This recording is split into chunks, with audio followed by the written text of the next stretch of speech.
Ada DC pinjol yang ngancem nasabahnya akan mendatangi ke alamat pengiriman barang. Siapa kalian yang pernah diancam seperti itu? Biasanya nih kalau kalian galbay di Shopee nih.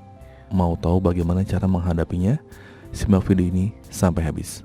Oke, di video kali ini saya akan membahas masalah tentang resiko galbayar di pinjaman online ya, terutama di Shopee Paylater nih atau di Shopee S Pinjam. Kenapa saya bahas seperti ini lagi? Karena sesuai dengan topik bahasannya, itu ada DC yang mengancam ke alamat pengiriman barang. Aneh banget, mau ngapain? Oke, karena banyak ya rekan-rekan teman-teman semua yang terjebak di pinjaman online, yang terutama di Shopee Paylater atau S Pinjam, yang sampai saat ini tuh nggak bisa membayar atau masih bilang galbay lah gitu, alias gagal bayar. Nah, apa aja sih resiko? Salah satunya yaitu kalian akan didatangi oleh DC lapangan. Meskipun beberapa ada pinjol yang punya DC lapangan dan ada juga yang enggak. Walaupun ada seperti Shopee atau Krediva Laku, itu pun hanya wilayah-wilayah tertentu dan wilayah kota-kota besar atau didatangi oleh DC-DC yang memang sudah ada di kota itu gitu. Jadi nggak semuanya ya datangi DC, karena DC itu minim lah, hanya beberapa. Nggak mungkin seorang yang gagal bayar ribuan orang didatengin, itu nggak ada. Itu juga nggak mungkin juga. Dan ada juga pertanyaan yang bilang bahwa mereka mendapat ancaman dari oknum, terutama nih DC S Pinjam sama Shopee Paylater, bahwa mereka akan mendatangi alamat pengiriman barang yang dibelanjakan kalian, yang dibelanjain itu dari Shopee-nya. Nah, padahal alamat tersebut belum tentu alamat kalian kan, bisa jadi alamat rumah saudara atau alamat orang tua. Nah, itu intinya. Kalian pernah transaksi di Shopee nih, di aplikasinya, terus kalian ngirim barang nih, misalnya gitu kan. Nah, si DC itu mengancam, gue bakal datang nanti ke alamat yang lo ngirim barang gitu kan. Mungkin kalian pedagang, mungkin kalian membeli sesuatu barang untuk ke orang lain. Nah itu. Nah, bagi orang yang berpikiran pendek, waduh nanti bakalan datang nih ke alamat itu, nanti takut nih bakalan seperti apa nih gitu, bakal orang tahu nih saya punya hutang gitu. Jadi gini, faktanya ini, misalnya kalian pernah kirim sesuatu atau belanja ke alamat orang tua atau kalian, nah itu yang diincar. Namun banyak juga ya DC yang mengancam untuk datang ke tempat atau alamat pengiriman barang terakhir.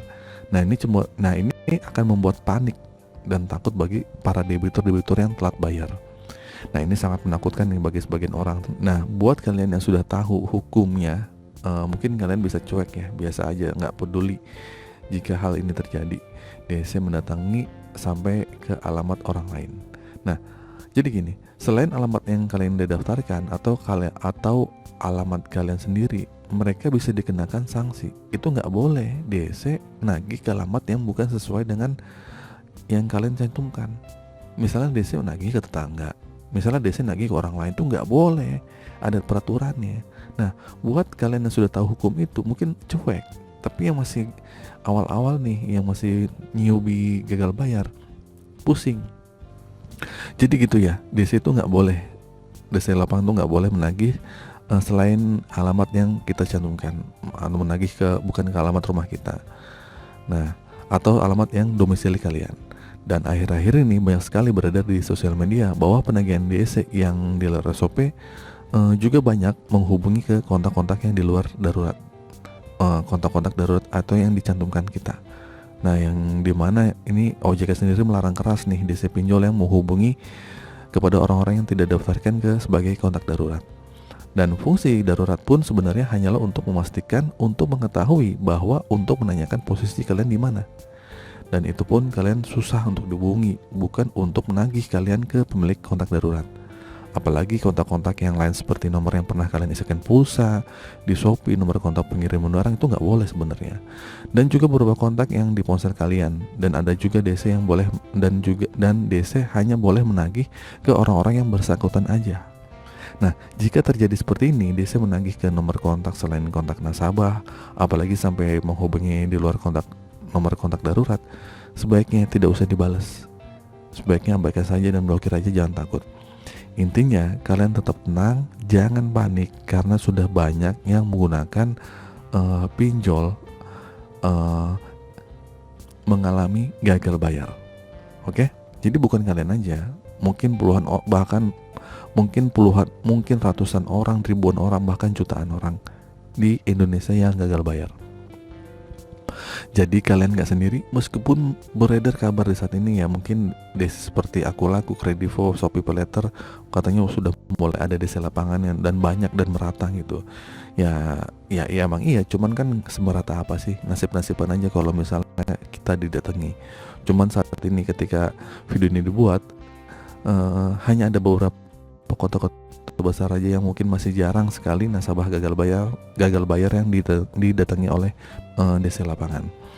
Kalian mungkin bisa sedikit tenang dulu ya, kalian fokus sama diri kalian, fokus bekerja, mencari uang deh gitu kan, kumpulin uangnya gitu, terus memenuhi kebutuhan keluarga kalian dulu sebelum kalian dapat melunasi atau menjadi tanggungan kalian saat ini. Kalian tidak akan didatangi di alamat pengiriman barang, pokoknya nggak bakal didatangi di alamat pengiriman barang, itu nggak mungkin ya, itu hanya ancaman aja, nggak mungkin seperti itu. Jadi kesimpulannya seperti itu ya, jika benar terjadi DC pinjol itu menagih ke alamat yang bukan sesuai dengan yang kita cantumkan, alamat rumah, alamat KTP, alamat domisili, malah nagih ke alamat pengiriman barang, itu DC-nya sudah melanggar. Jadi DC-nya pun sebenarnya DC-DC yang nggak ngerti lah kalau ngancam seperti itu. Oke, itu saja teman-teman, semoga video ini bermanfaat. Akhir kata, assalamualaikum warahmatullahi wabarakatuh.